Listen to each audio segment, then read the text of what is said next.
Hello and welcome to Curly 911. I'm Victoria, and no matter who you are or where you are in the world, if you have curly hair or if you have dry frizzy hair and you just want to know what to do, you're welcome here. Today I'm going to talk about Frizz, the bane of every curly person's existence.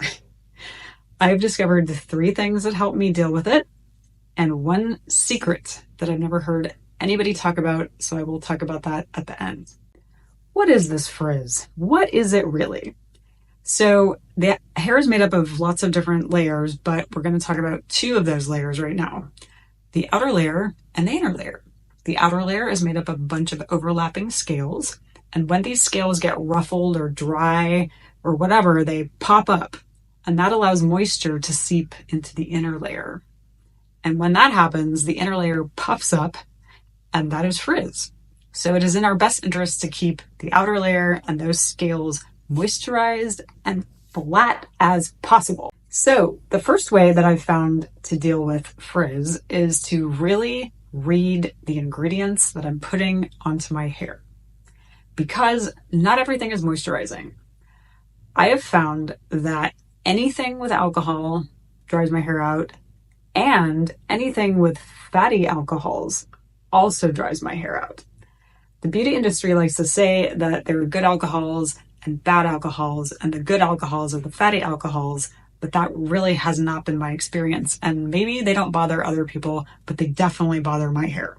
So the fatty alcohols that I avoid, and there are a whole bunch of them, but the 3 main ones that I've noticed are cetyl alcohol, stearyl alcohol, and cetyl alcohol. They also dry my hair out pretty immediately. The tiny exception to this rule is if you read the back of the conditioner bottle and it says derived from plants, then it's marginally better.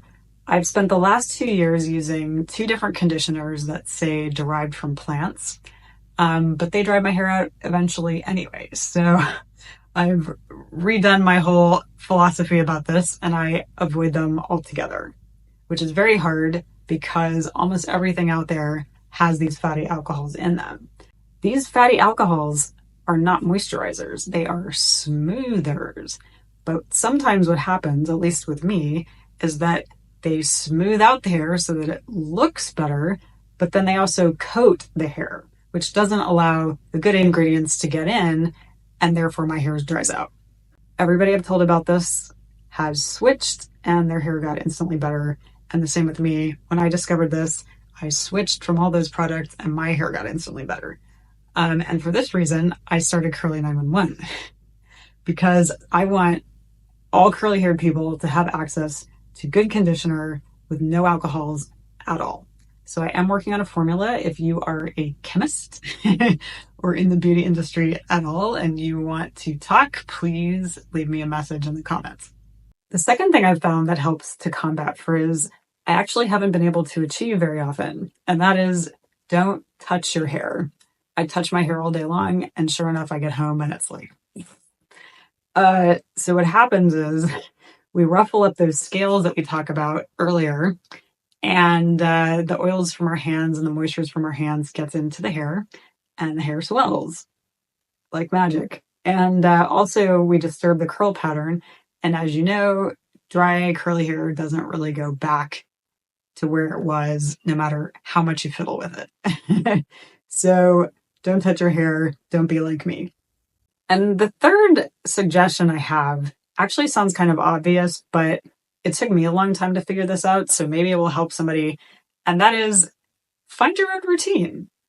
It's your hair and your head, and you know what works for you, and your hair will tell you what works for it.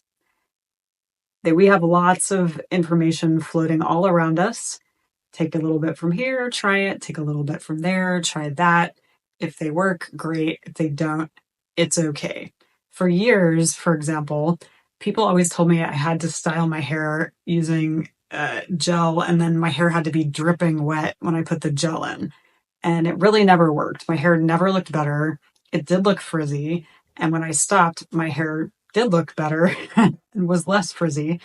And I figured out why that is, and that's a whole other video that I'll do later. But the point is, You know what works for you. Don't take my advice if it doesn't work. Don't take anybody else's advice. You know, and your hair knows. And now, the secret. Messy can be a little sexy. Let's all admit this. We've all been looking at Instagram, watching YouTube, going through magazines or whatever, and we see some gorgeous model and, their pose and style, but their hair is kind of a mess and it looks great. So let's all just admit that messy is a little sexy. You know what I'm talking about. And let's just roll with it. Also, frizz in the roots leads to volume. And if you like big hair like I do, then you want that. So very often I will put gel in from here down and leave the roots alone and then diffuse my hair. And I've got a little extra root lift because my roots don't have product in them. They're not weighed down and I'm letting them sort of puff up and be what they want to be. Thank you so much. How do you deal with frizz? Put it in the comments. I would love to know. Like, subscribe. It really helps the algorithm, all the things. And if you want to know what I'm using at the moment until I start my own conditioner, curly911.com. So be bold, be curly, be you.